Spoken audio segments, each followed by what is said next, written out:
आणि यानंतर आपण पुढची बातमी पाहूया। पुण्यामध्ये सगळे सोयरे अधिसूचनेची ओबीसी आंदोलकांनी होळी केली आहे। सगळे सोयरेची अधिसूचना रद्द करण्याची ओबीसी संघटनांची मागणी अजूनही कायम आहे। ओबीसी समाजाच्या मागण्यांसाठी पुण्यामध्ये मंगेश ससाणे यांनी उपोषण सुरू केलेलं आहे।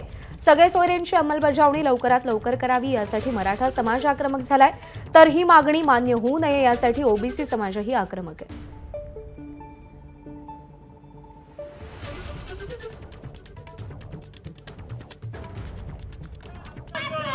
आरक्षणावरून सध्या मराठा समाज विरुद्ध ओबीसी समाज असा संघर्ष पाहायला मिळतोय।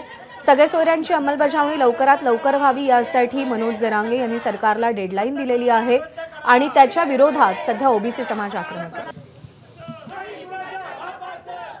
सगळे सोयरेची अधिसूचना रद्द करण्याची ओबीसी संघटनांनी मागणी केली आहे। जेव्हापासूनच मराठा आरक्षणासाठी महाराष्ट्रामध्ये लढा सुरू झालाय, त्याच्या विरोधात ओबीसी समाज हा एकवटलेला आहे, आक्रमक झालेला आहे।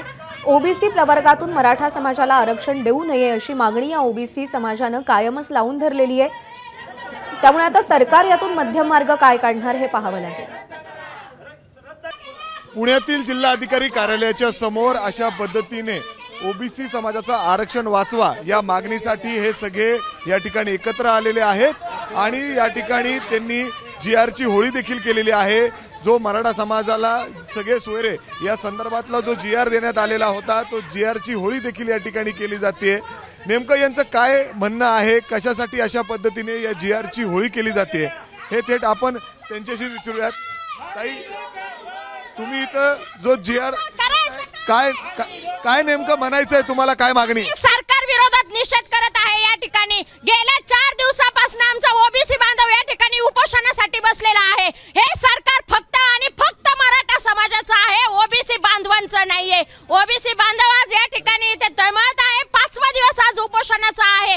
आज त्यांनी पाणी देखील सकाळपासून सोडलेलं आहे, परंतु त्यांच्या तब्येतीची विचारपूस 10 पावलांवर असलेल्या कलेक्टर कचेरीमधून साधा कलेक्टर देखील या ठिकाणी येत नाही। काय करायचं या सरकारचं? हा फक्त आणि फक्त हा मुख्यमंत्री मराठा समाजाचा आहे। तुम्ही या ठिकाणी जीआर जो मराठा समाजाला देण्यात आलेला होता त्या जीआरची होळी केलेली आहे, काय नेमकी प्रामुख्याने मागणी करताय तुम्ही यातून? प्रामुख्याने मागणी म्हणजे आमचा या ठिकाणी मराठा समाजाला आरक्षण देण्याबाबत विरोध नाहीये, परंतु आता जो जरांगेंनी कारण नसताना जो विषय लांबवलेला आहे सगळे सोयरे, तर सगळे सोयरे म्हणजे काय आहे की वडिलांची वंशावळ चालली पाहिजे, म्हणजे पंजोबा आजोबा नातू अशी चालली पाहिजे।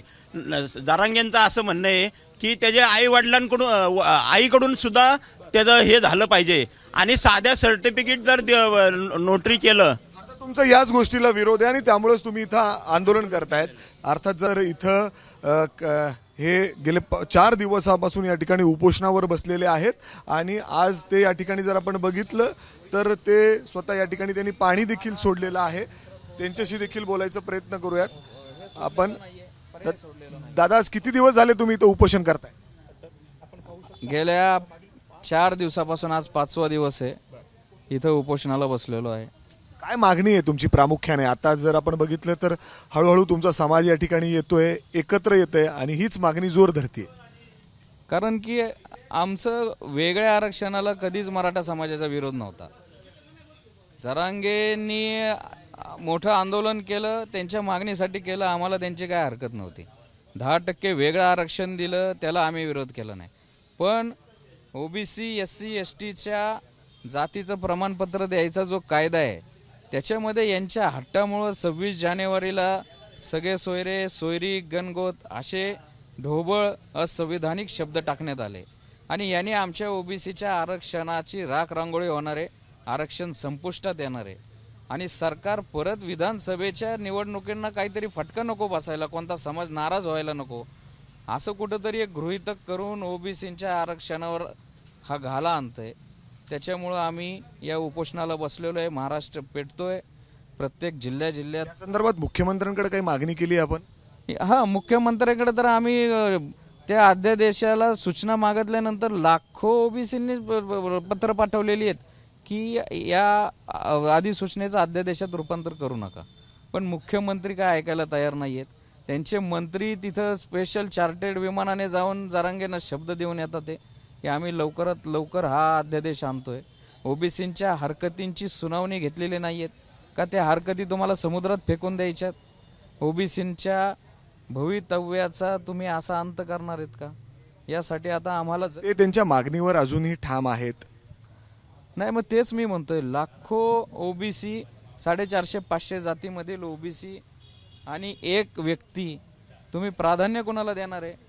तुम्ही कायद्याचं बाजू बघणार आहे का अशिक्षित एका उपोषणकर्त्याच्या दबावापोटी झुकणार आहे? असं आमचं सरकारला विचारणं आहे. उपोषण सुरू राहणार जोपर्यंत तुमच्या मागण्या मान्य होत नाही? हा, नक्कीच 100%. कारण की मुख्यमंत्र्यांनी त्यांचे सगळे सोयरे, मी म्हणेल मनोज जरांगे, त्यांचा लाड करायचं ठरवलंय का एक मुख्यमंत्री म्हणून पुरोगामी महाराष्ट्राचा सगळ्यांना समान न्याय द्यायचा ठरवलंय? हे आम्हाला समजून येईल. जर आपण बघितलं तर अशा पद्धतीने हे ओबीसी समाजाचे बांधव या ठिकाणी उपोषणावर बसलेले आहेत, आंदोलन करतायत. कुठंतरी हे आंदोलन हळूहळू आक्रमक देखील होताना दिसतंय. आज या आंदोलनाचा 5वा दिवस आहे. सगळे सोयरे जो हा शब्द टाकण्यात आलेला आहे त्या GR मध्ये, ते GRची होळी देखील या ठिकाणी करण्यात आलेली आहे. आणि अशा पद्धतीने जर आपण बघितलं तर ठिकठिकाणी हे आंदोलन सुरू आहे. आणि पुणे जिल्हा अधिकारी कार्यालयाच्या समोर अशा पद्धतीने या सगळ्या ओबीसी समाजाच्या बांधवांकडून हळूहळू या ठिकाणी हे आंदोलन आणखीन तीव्र होताना दिसतंय. कॅमेरामॅन अमोल गवाळेसह मी मिकी घई, ABP माझा, पुणे. ABP माझा, उघडा डोळे बघा नीट.